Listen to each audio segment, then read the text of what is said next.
from literature's point of view, it's one of the first great epic tales, one of the first written tales from history.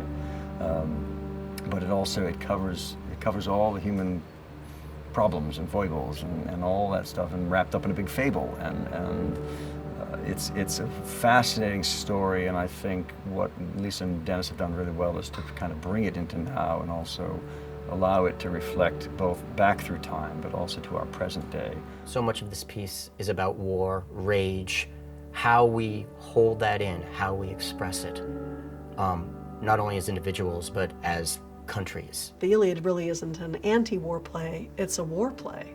It's about war, it's about the things that people get from doing it and what they lose in doing it. We hope to make it so vivid in the body of only this one person, so it's not about spectacle, it's about storytelling.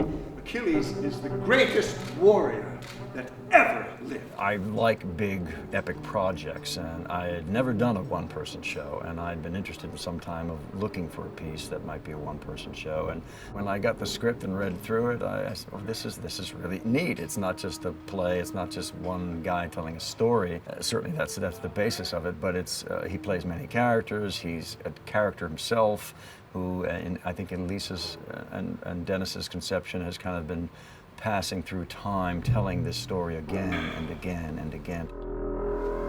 The things the gods could do to us.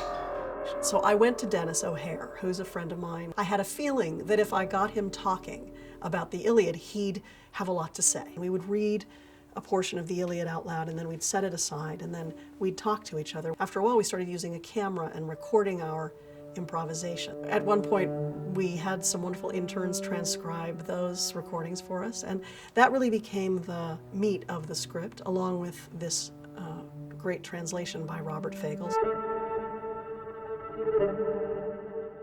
Mark Bennett, the composer, who's a wonderful old friend and collaborator of mine, he convinced me that we should think about using a live musician.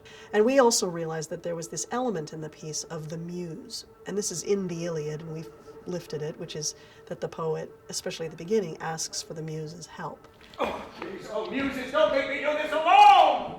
So Lisa gave me a copy of the script. She asked me to read it and get my feelings about it, and I came back to her and I said I thought a live solo musician would be a really cool addition to the one-man experience of the show.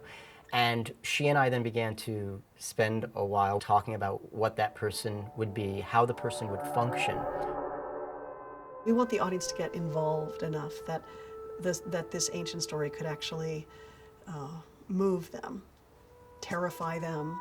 What's wonderful is the idea that this really far away event could still matter to us.